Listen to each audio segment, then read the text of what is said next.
It's finally here, and fans can rejoice. The spiritual successor to the most influential game ever made, and debatably the best game ever, Ocarina of Time.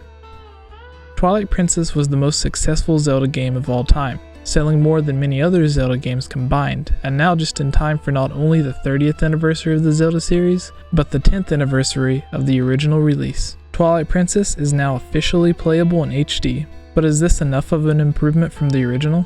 Well, we'll get into that later. First, I want to talk about the most obvious change, the graphics. Half the people I know love the new clear image, while others don't think it's so much of an improvement from the original. I think this is because of how great of a job Nintendo did with upgrading the graphics in Wind Waker HD, and giving us false expectations with the Zelda Wii U tech demo, which is what Nintendo explained to us as what Twilight Princess HD could look like if brought to the Wii U. Personally, I love the way the official remake looks, but I understand where the negative comments are coming from. Hey guys, if you're a fan of Zelda and you like discussing theories, games, and more, check out Hyrule Amino, aka Zelda Amino. It's basically like someone took the best parts of Twitter and Facebook and melded them into an awesome new social media platform dedicated to Zelda fans, for both Apple and Android phones. You can chat directly with myself, other Zelda YouTubers like HMK, Dr. Wily, Zelda Master, and tons of other Zelda fans as well.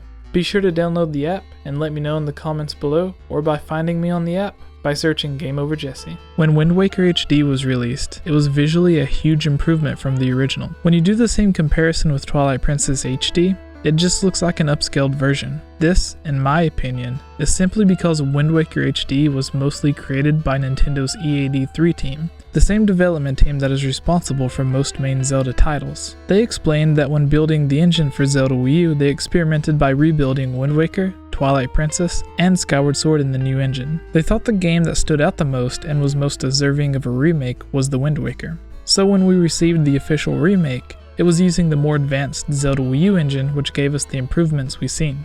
An older game completely rebuilt in a new engine. With Twilight Princess HD, it was created by Tantalus Media. Nintendo most likely didn't want to lend out access to their new engine they have for Zelda Wii U. So the development team of Twilight Princess HD were stuck with the original engine, which is now over 10 years old. Obviously they weren't able to make the same improvements as Nintendo did with Wind Waker HD, but the improvements they did make are still beautiful, and certain scenes in the game are enough to cause your jaw to drop when you're playing a game that originally started development almost 15 years ago and released 10 years ago.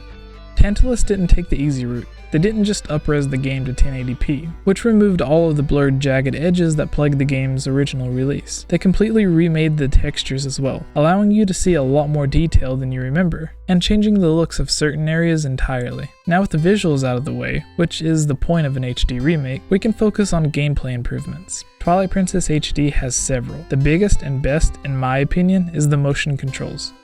You can still use traditional button controls, but for those fast-paced moments, you can just aim your gamepad similar to the Wind Waker or the 3DS remakes, and you'll have better accuracy. The use of the gamepad also carries over to the touchscreen menu from Wind Waker HD as well. Another big feature is the inclusion of Amiibo support.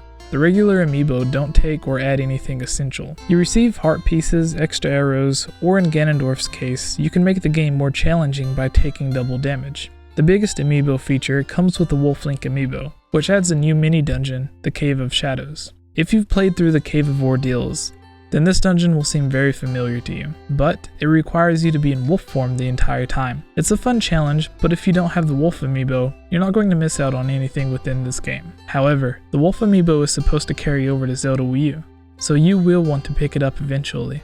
Some other changes in the game includes the Poe Lantern, which helps you locate the different Poes to make the side quest a little easier. The Tears of Light missions are shortened from 16 to 12, which speeds up the game tremendously. When you pick up a ruby, it only notifies you the first time. Probably the best improvement overall for those who are plagued by the bug in the original. We have the inclusion of Miiverse stamps, which adds Miiverse support for the game, sort of like the bottles in Wind Waker HD. The game itself allows you to pick between normal mode, which acts like the GameCube version, or hero mode, which brings us the map from the Wii version, without Wiimote support. So, for the first time ever, you'll be able to play the reversed map with traditional button controls and taking double damage, which the Ganondorf Amiibo can be used with as well, to allow up to 4 times the damage. Unlike the most recent remake, Majora's Mask 3D, No real noticeable changes were made to locations or bosses aside from visual ones. If you're asking whether or not you should pick this game up or if it's for you, well, if you enjoyed the original, yes, you will absolutely love this remake. If you weren't a fan of the original, whether because of the game came out right when people were getting used to HD graphics, or because of the gameplay, then I think this HD remake deserves a second chance.